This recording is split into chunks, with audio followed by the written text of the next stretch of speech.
That's right, we're talking about Pingu, baby. We all remember Pingu, our favourite penguin, a childhood favourite from the 1990s and 2000s. And let me tell you, when I was a tot, I used to love this show. I adored it. Probably a mix of the fact that, penguins who doesn't love penguins? And also with it being languageless, you can just enjoy it for what it is. You can understand what's going on without the use of English or any other language, as a matter of fact. Now, Pingu is a very popular show. It originally ran between 1990 and 2000. It gained massive popularity outside of Switzerland, where it was originally made and shown, particularly here in the UK, but also in Japan. And by the way, the Japanese love Pingu.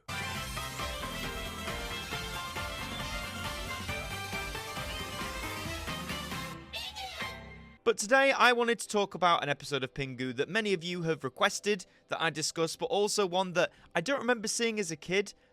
Let me tell you, when I researched this was pretty terrifying. We're going to be talking about the episode Pingu'S Dream. Now, this originally aired as part of the very first series all the way back in June of 1990, and we're gonna blitz through it. And let me tell you something right now, a little warning, as it were. If you don't know why Pingu'S Dream is so revered for being so terrifying and so scary, well, you're about to find out.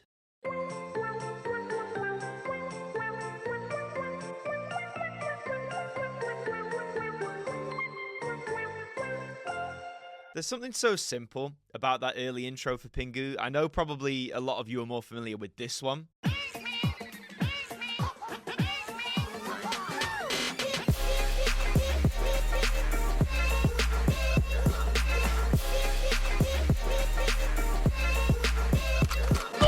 So Pingu is getting ready for bed. His mother is reading him a bedtime story. And right from the get-go, can we just appreciate the craft that goes into this show?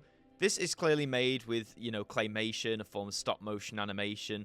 The fact that each one of these frames would have had to be photographed and planned out. This takes a lot of time, and despite the fact they're only 5-minute episodes, it would have taken these animators, these creatives, so long to get this done. And I always think this looks much better than any sort of form of CGI, or for me personally, because I think the fact that it's real. Those are real models being moved around there. But anyway, back to the story. Pingu gets off soundly to sleep after his mum reads him the story, and he lists off into what is hopefully a peaceful night's rest.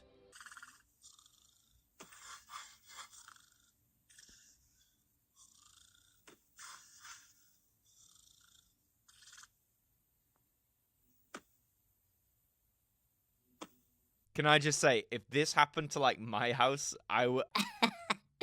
I'd probably sleep through it too. Can we just talk about Pingu's room here? The man has a bed. The covers are far too long. They're going to get so dirty down there on the floor. A bedside table with nothing on it, which is just very bizarre. The most oddly designed chair in existence. And also a wardrobe. But from what I remember, in all of Pingu, he doesn't wear any clothes. So what's in that wardrobe, man? What are you hiding, Pingu? What are you not telling us?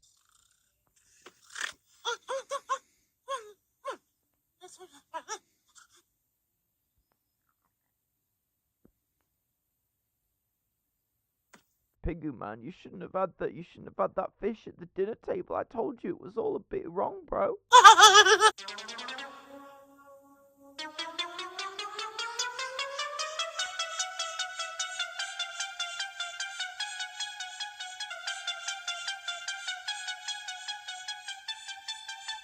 I love the music that plays when the igloo flies away. It's so, synthy and eerie. I definitely thought it was spiraling away to be blown up or something like that.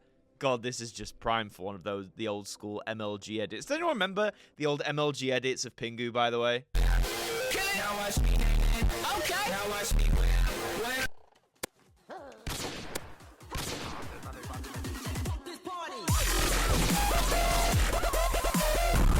Those were good times, man. Good times. Hey, he did the thing! Pingu's Newt Newt catchphrase. Apparently on the old Pingu trivia website, it claimed it was new. But that's an entirely different character. Completely different from a completely different show we also touched on, but we don't talk about that. So now that he's, practically homeless, his bed starts coming alive. And I've got to say, I really do like the effects here of the bed sort of stretching out and growing taller and smaller and all that. It looks really nice, and the fact it's all in claymation stop motion just enhances it. It's also just quite... There's something really funny and charming about this.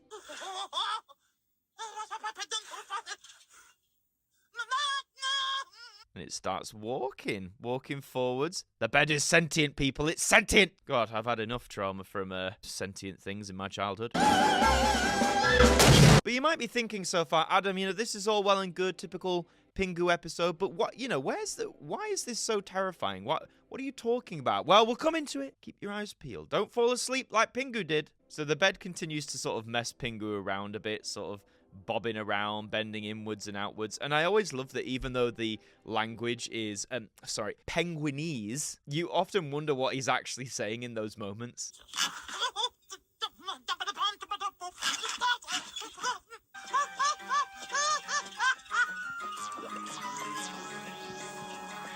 Oh, God. What the fuck are you looking at? Yeah, just, this image right here, just, park that, let that sink into your brain. You haven't seen nothing yet. Believe me, you haven't seen nothing yet. So the bed continues to play around with Pingu. He actually seems to be enjoying it now, but he's being watched by a rather strange friend here.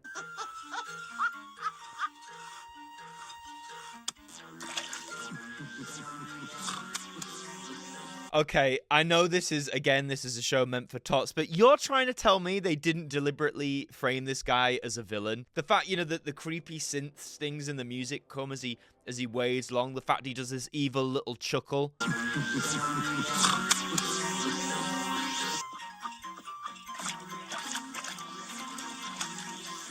Oh, it's just so weird. I don't like it.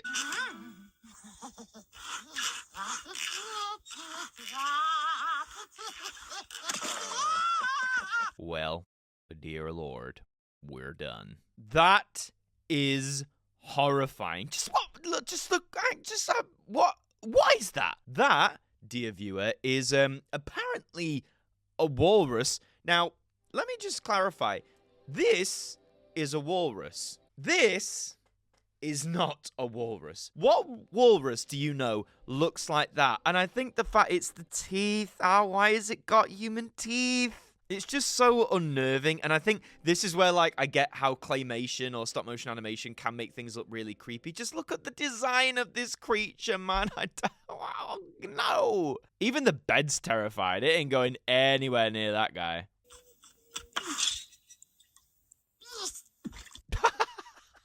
I don't know why that was so funny. He's just like...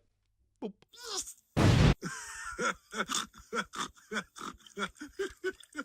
Don't look too closely at the teeth. Stay well away from the teeth.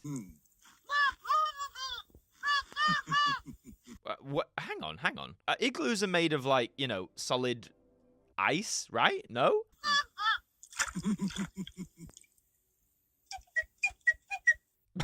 What? Pink would be just like a musical instrument or something, the way he'd be plopping down.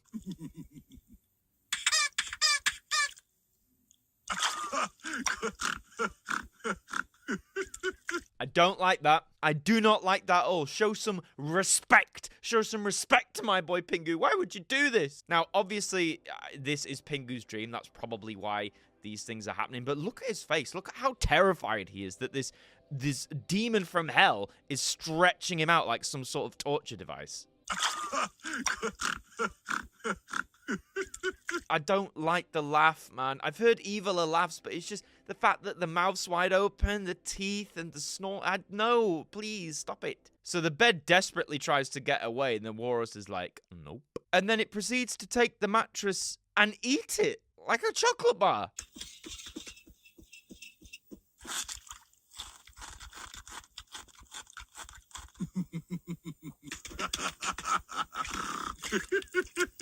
The bed and Pingu begin scurrying away, but Pingu slips. Sorry, what was that noise? Can we have that one more time?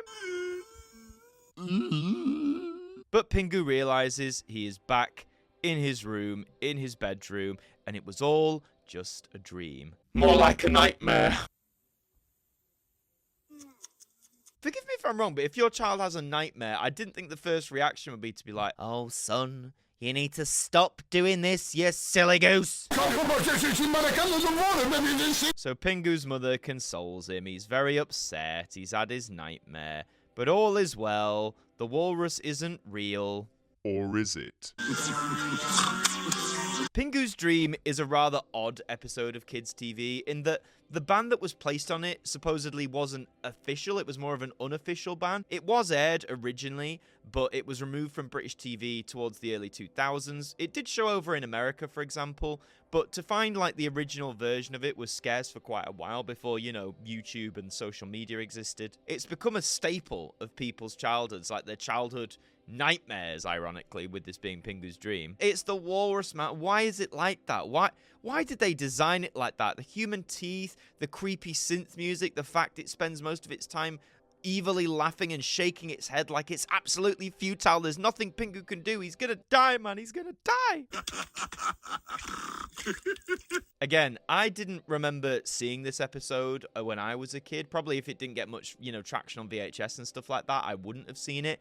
But by God, if I'd have seen this, I would have had nightmares. I would have seen this in my nightmares, and I'm sure many children did too. It just goes to show that how many, like, classic kid shows we remember from our past have some really disturbing elements in them. But let me know your thoughts. What do you think about Pingu's Dream? Do you think it's as horrifying as people make it out to be, or do you think it's quite tame? Let me know your thoughts in the comments down below. If you enjoyed the video, please do leave a like on it. It does help us out. Subscribe as well. We'd love to have you aboard here with us. In the meantime, I've been Adam Martyn from AMTV.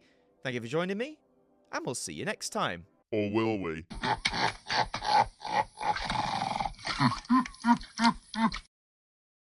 Thank you to our patrons for helping to support the show, and a special thank you to Macra, Ethan Carberry-Holt, Bruce Danton, Globe of Reviews, Derek Chambers, Shaun Knock, Daud Khan, Liam De-Maine, Trev Hughes, AJ Mac 200017, Deck KP20, Simon Harrison, Evan Hart 38, and Jen, our AMTV staff members.